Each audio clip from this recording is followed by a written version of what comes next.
علم ہے.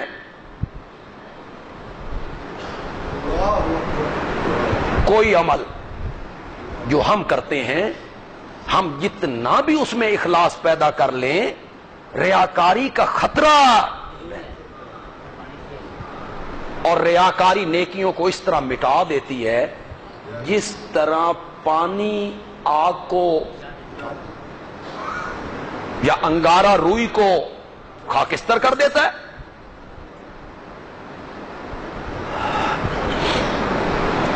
نبی پاک صلی اللہ علیہ وسلم نے دجال کا ذکر کیا. دجال بڑا فتنہ ہے، بڑا فتنہ ہے دجال کا.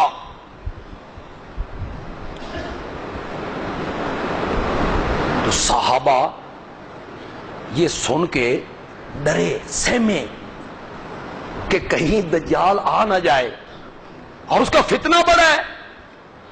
آپ نے فرمایا میں تمہیں دجال سے بڑا فتنہ بتاؤں. اب صحابہ کے کان کھڑے ہوئے کہ دجال کا فتنہ عظیم فتنہ ہے کہ خود نبی پاک بھی اس فتنے سے پناہ مانگتے ہیں. اس سے بڑا فتنہ بتائیے. آپ نے فرمایا بندہ نماز پڑھ رہا ہے اور اس نے محسوس کیا کہ کوئی بندہ مجھے دیکھ رہا ہے اور اس نے اس کو دکھانے کے لیے اپنی نماز تھوڑی سی رکوع ذرا اچھے، سجدہ ذرا اچھا، اطمینان، سکون، اس کو دکھلانے کے لیے. تو یہ جو دکھلاوا ہے، ریاکاری ہے، یہ دجال کے فتنے سے بھی بڑا. اس سے بچنے کی کوشش کرنی چاہیے. خیرات کریں، مخفی کریں، نیت نیک رکھیں. تو ہر عمل میں خطرہ ہے ریاکاری کا، دکھلاوے کا، نمود و نمائش کا. جتنا بھی بندہ بچ جائے، اللہ نے فرمایا اس لیے کہتا ہوں الصوم لی، روزہ خاص میرے لیے ہے کہ یہ انسان کے اعمال میں سے ایسا عمل ہے جس میں ریاکاری کا کوئی خطرہ نہیں. بیوی کو پتہ نہیں شوہر کا روزہ ہے، یا یہ صبح اس کو کہہ کے جائے میرا روزہ ہے، دکان پہ جا کے کھاتا پیتا ہو. خامند کو پتہ نہیں بھئی بیوی دا روزہ ہے کہ کوئی نہیں. بامیوں غسل خانے جا کے پانی پی لے. اس کو کیا پتہ؟ باپ کو پتہ نہیں بیٹے کا روزہ ہے یا نہیں، بیٹے کو پتہ نہیں باپ کا روزہ ہے یا سکے بھائی کو، بہن بھائی کو پتہ نہیں ہے کہ روزہ ہے یا نہیں. اس لیے اللہ کہتے ہیں الصوم لی، روزہ خاص میرے لیے ہے اور میں خود روزے کا بدلہ عطا کروں. یہ عربی زبان جو ہے، شروع میں تو یہاں زبریں زیریں ہوتی نہیں تھی. یہ خود قرآن پہ زبریں زیریں کو نہیں تھی. صحابہ کے زمانے میں قرآن پر زبریں زیریں جزم شد مد کوئی. وہ عربی جان تھے، عربی ان کی مادری زبان تھی. یہ زبریں زیریں لگوائی ہیں حجاج ابن یوسف نے جی، اور جس کو بہت گالیاں دیتے ہو، یہ اس کا کارنامہ ہے. امت اس کے اس احسان کو فراموش نہیں کر سکتی. آپ کیسے قرآن پڑھتے؟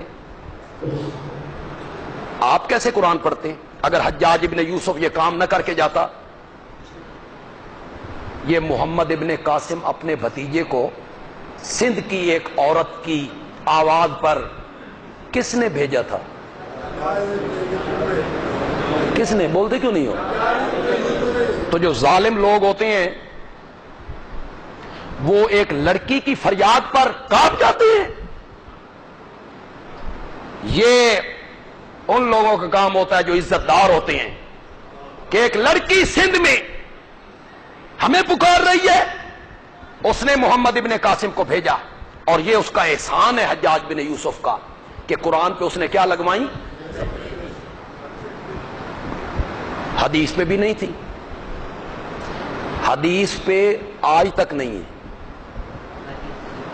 ہمارے طالب علم خود اس گرامر کے زور سے پڑھتے ہیں جو انہیں شروع میں پڑھائی جاتی ہے گرامر، کہ یہاں کیا پڑھنا ہے ہم نے. تو بعض علماء نے اس حدیث کو پڑھا الصوم لی وانا اجزا بہ.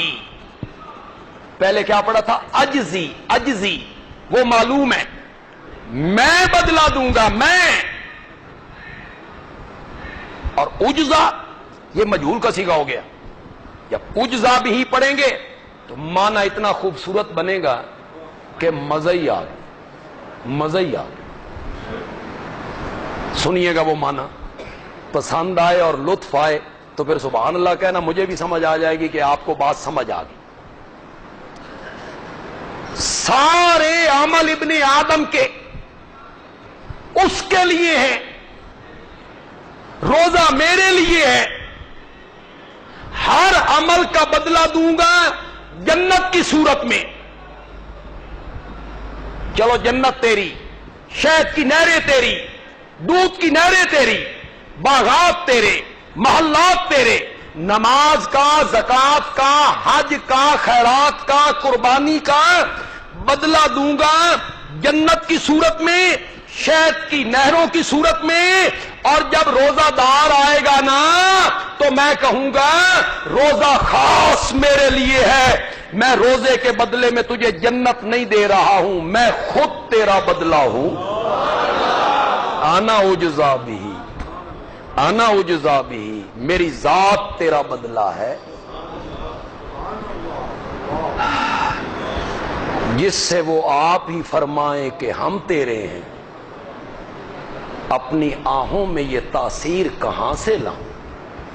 جس سے وہ آپ ہی فرمائیں کہ ہم، اس سے بڑی نعمت کیا ہوگی کہ اللہ کہے گا میں جو تیرا ہوں.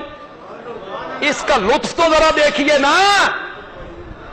حنین میں غزوہ حنین میں مال غنیمت ملی، ہزاروں کی تعداد میں بکریاں، ہزاروں کی تعداد میں اونٹ. ایک صحابی کو 100 بکریاں مال غنیمت میں، 100 اونٹ، سونا چاندی نقدی. نبی پاک نے وہ جو فتح مکہ کے دن نئے مسلمان نہیں ہوئے تھے انہیں زیادہ دیا، زیادہ تالیف قلوب کے لیے، ان کے دلوں میں الفت ڈالنے کے لیے کہ وہ یہ نہ سمجھے بھائی اسلام میں تے بھوک ہی بھوک ہے، ادھر تے شے ہی کوئی نہیں. انہیں آپ نے زیادہ دیا. مدینے کے انصار کو آپ نے، تو ان کے دل پہ اثر تو ہونا تھا، فطرتی بات ہے، بشری تقاضا ہے، انسان ہے. تو رات خیموں میں بیٹھ کے انصاریوں کی زبان سے نکلا واہ جی واہ، انہوں نے مکے سے نکالا، ہم نے ٹھکانے دیے، یہ بے سر و سامان آئے، ہم نے زمینوں میں حصے دار بنایا، دکانوں میں حصے دار بنایا. آج مال غنیمت کی تقسیم کا وقت آیا تو ان کی جھولیاں بھر دی گئیں، ان کو زیادہ دیا گیا، ہمیں کم دیا گیا. کسی نے نبی پاک کو آ کے بتایا، مدینے کے انصار یوں کہہ رہے ہیں. نبی پاک نے انصار کو بلایا، فرمایا یہ کہا تھا یا رسول اللہ، کہا تھا. آپ نے فرمایا کیا تم اس بات پہ راضی نہیں ہو کہ مکے کے لوگ دنیا کا مال لے کر جائیں اور تم مدینے میں محمد مصطفیٰ کو لے کے جائیں؟ میں جو تمہارا ہوں، میں جو تمہارا ہوں، میں جو تمہارا ہوں، میں جو تمہارا ہوں. مکہ فتح ہو گیا ہے، مکے میں میرا آبائی گھر موجود ہے، مکے میں میرے باپ کا گھر موجود ہے. اس کے باوجود میں مکے میں نہیں رہوں گا، تمہارے ساتھ آؤں گا، تمہارے ساتھ آؤں گا. تم اس بات پہ راضی نہیں ہو؟ انصار نے کہا یا رسول اللہ اساں اس تے راضی ہیں، اساں اس تے راضی ہیں. تو جس طرح نبی پاک نے انصار سے کہا اسی طرح اللہ روزے دار سے کہے میں جو تیرا ہوں، میں جو تیرا ہوں.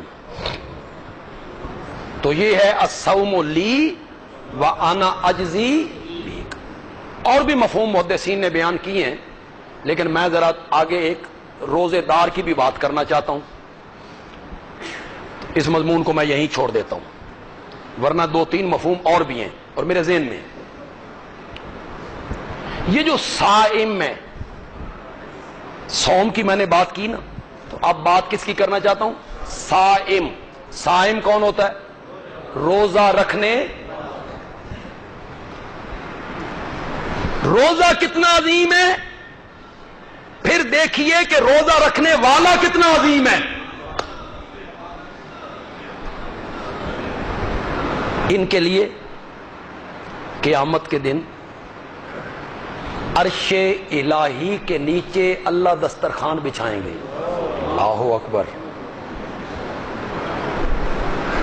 روزے داروں کو بلاؤ. جنت کے ایک دروازے کا نام ہے باب الریان. اس میں سے صرف روزے دار داخل ہوں. یوں ہی روزے دار اندر چلے جائیں گے، گیٹ بند. اس کو کیا کہتے ہو؟ وی آئی پی. یہ ہے صائمین کا پروٹوکول. یہ دروازے میں اور کوئی نہیں جائے گا، یہ الگ دروازہ ہے. روزے داروں کے لیے عرش کے نیچے دسترخوان بچھا ہوا ہے. ان کے لیے جنت میں دخول کا ایک الگ دروازہ ہے.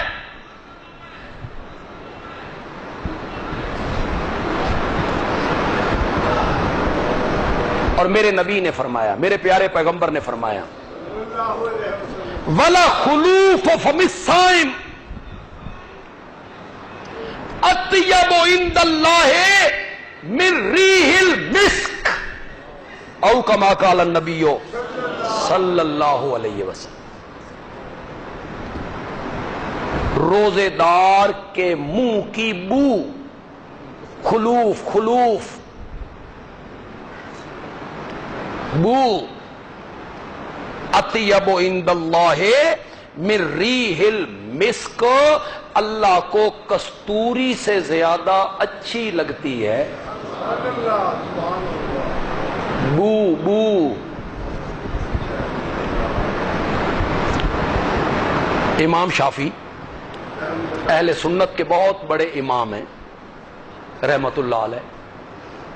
وہ فرماتے ہیں کہ روزے دار کو پچھلے ٹائم مسواک نہیں کرنی چاہیے، یہ بو زائل نہیں کرنی چاہیے. اللہ کو پسندیدہ ہے، ان کا یہ مسلک ہے.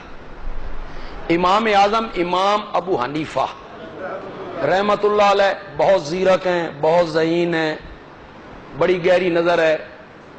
وہ فرماتے ہیں کہ یہ بو منہ میں نہیں آتی، یہاں پیدا نہیں ہو رہی ہے. میدا جب خالی ہوا شام کے ٹائم، پچھلے پیر میدا ہوا نا خالی، تو خلوب میدا اس کی وجہ سے بو اٹھی میدے سے، منہ میں آ گئی. اس کا مسواک سے کیا تعلق ہے؟ وہ کہتے ہیں کہ مسواک کرنے میں حرج کوئی نہیں، یہ منہ میں بو پیدا ہی نہیں ہو رہی ہے، یہ تو میدے سے اٹھ رہی ہے، خلوب میدے کی وجہ سے. علماء نے کیا لکھا یہاں کہ اس کے میدے سے جو بو اٹھتی ہے، بو بو، وہ اللہ کو کستوری سے زیادہ اچھی لگتی ہے. کیا مطلب ہے؟ کچھ علماء نے کہا کہ ایک اور حدیث میں اس کی تشریح آ گئی ہے. آپ نے فرمایا کہ روزے دار جب قیامت کے دن قبروں سے نکلیں گے اور میدان معاشر کی طرف جا رہے ہوں گے تو ان کے منہ سے کستوری کی خوشبوئیں آ رہی ہوں گی. یہ مطلب ہے اس خوشبو کا. اور کچھ علماء نے لکھا کہ یہ من امر المحبت ہے، محبت کا باب ہے، محبت کا باب ہے. جو محب ہوتا ہے نا، عاشق، عاشق اس کو اپنے محبوب اور اپنے معشوق کی جو خامیاں ہیں نا وہ بھی اچھی لگتی ہیں. محب کبھی نہیں کہے گا کہ میرے محبوب میں یہ خامی ہے. خامیاں بھی ہنر نظر آئیں گی. اس کے دل میں محبت ہے. محبوب کی جو خامیاں ہیں وہ اسے خوبیاں نظر آتی ہیں. بو خوشبو لگتی ہے. اعضاء بدصورت بھی ہوں اسے اچھے لگتے ہیں. علماء نے کہا یہ من امر المحبت ہے. اللہ کہتے ہیں روزے دار میرا محبوب اور میرا دوست بن جاتا ہے. میں اس سے محبت کرنے لگتا ہوں.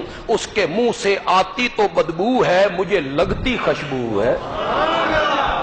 وَلَا خُلُوفُ فَمِ الصَّائِمِ اطیب عند اللہ من ریح المسک.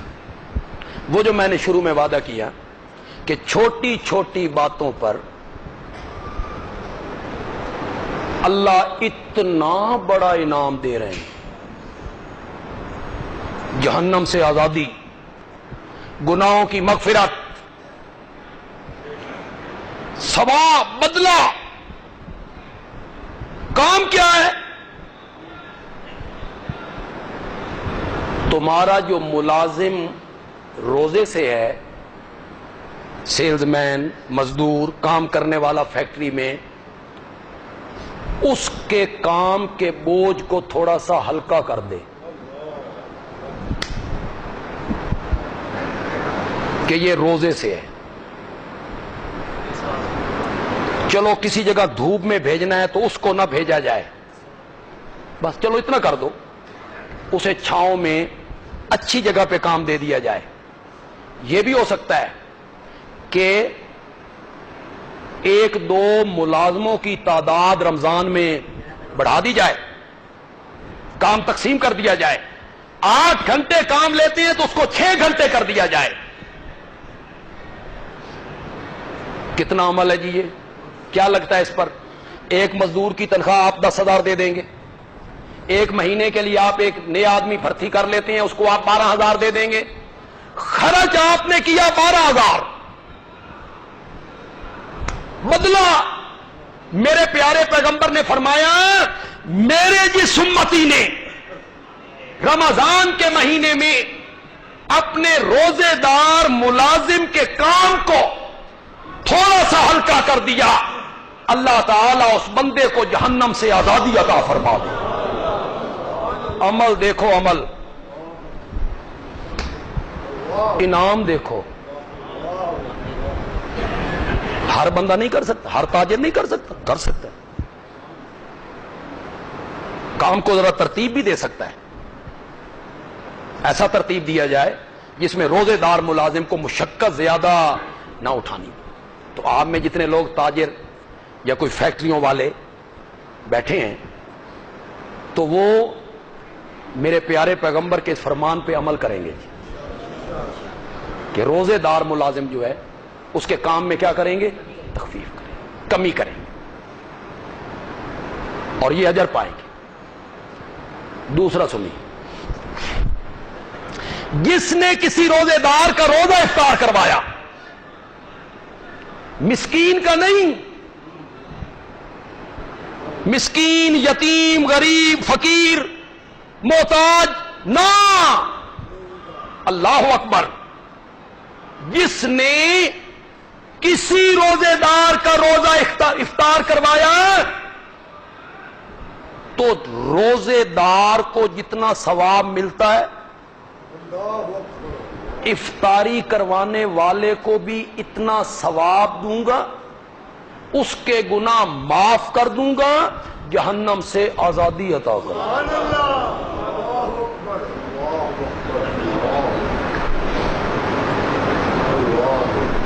ہم اس طرف توجہ نہیں کرتے, ہم روایتی افطاریوں کی جانب جاتے ہیں. سیاسی افطاریاں, برادری کی افطاریاں, سوسائٹی اور دوستوں کی افطاریاں. سینے پہ ہاتھ رکھ کے بتاؤ ان میں کتنے لوگ روزے سے ہوتے ہیں؟ جو تم نمائش کرتے پھرتے ہوتے ہو اور افطاریاں کرواتے پھرتے ہوتے ہو, کئی ایسی سیاسی پارٹیوں کی افطاریاں ہوتی ہیں کہ 15 منٹ پہلے کارکنوں نے وہ سب چیزیں چٹ کر دیں اور جن بیچاروں کے روزے تھے وہ دیکھتے رہ گئے.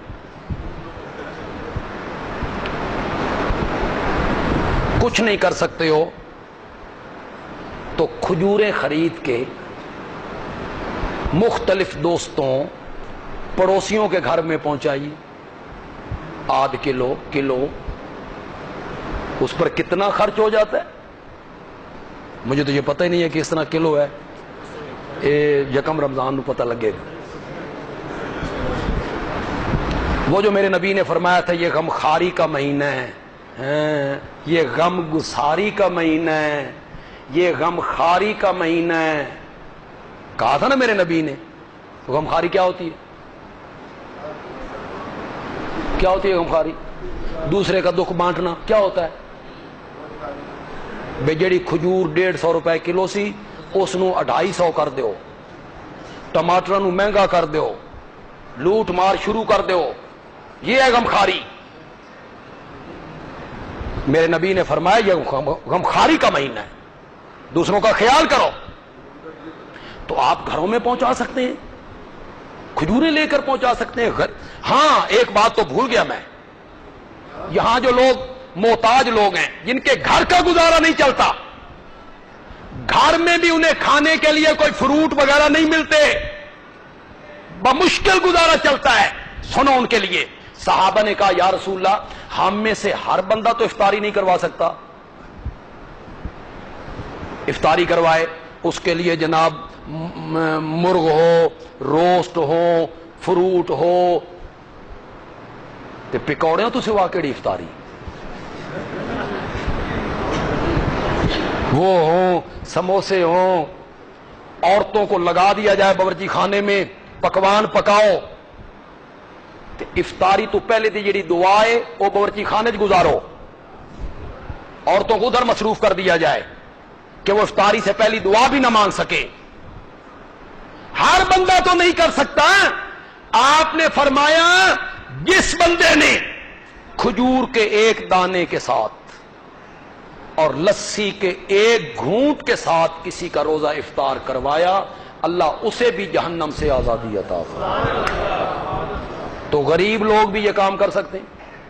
ایک کھجور کسی کو دیں، 2 کھجوریں پہیا کھجور کسی کو دیں، بھائی میں بھی اس میں حصہ لینا چاہتا ہوں، تم روزہ اس سے افطار کرو تاکہ اللہ میرے اعمال نامے بھی. ہمارے ہاں جو طالب العلم ہیں دورہ تفسیر القرآن پڑھ رہے ہیں، یہ مسافر ہیں، مہمانان رسول عربی ہیں، قرآن پڑھنے کے لیے آئے. سارے طالب علم ہیں قرآن پڑھنے کے لیے آئے ہیں. کسی نے اجر کمانا ہے، ملنا اجر والوں کو ہی ہے. کسی نے اگر اجر کمانا ہے تو ان کی افطاریاں کروائیے، ان کی افطاری کروائیے تاکہ انہیں احساس نہ ہو کہ ہم مسافر ہیں اور ہمیں وہ چیز میسر نہیں ہے جو لوگوں کو میسر ہے. انہیں بھی پانی، دودھ، سوڈا، فروٹ، کھجور، اچھا کھانا انہیں بھی میسر ہونا چاہیے. اگر اجر چاہتے ہو تو پھر نیت کر لو جو صاحب ثروت حضرات ہیں، 1 دن کی افطاری میں کرواؤں گا، 2 دنوں کی میں کرواؤں گا، 3 دنوں کی میں کرواؤں گا. انہیں افطاری کروائیے. میں اپنے مقتدیوں کی مزاج کو جانتا ہوں، وہ میرے مزاج کو جانتے ہیں کہ میں یہ نہیں کہتا ہوں کہ اٹھو بولو، نہیں. میں نے آپ سے اپیل کر دی. آج سے 2 سال پہلے میں نے اپیل کی تھی تو ایک بندے نے 20 دن کی افطاریاں اپنے ذمے لے لی تھی. سب میں دوں گا. یہاں ایسے بندے موجود ہیں میرے سامنے، میری نظروں کے سامنے، لاکھوں پتی ہیں، کروڑوں پتی ہیں، بڑا پیسہ ہے، 1 لاکھ 1.5 لاکھ ان کے سامنے کچھ بھی نہیں.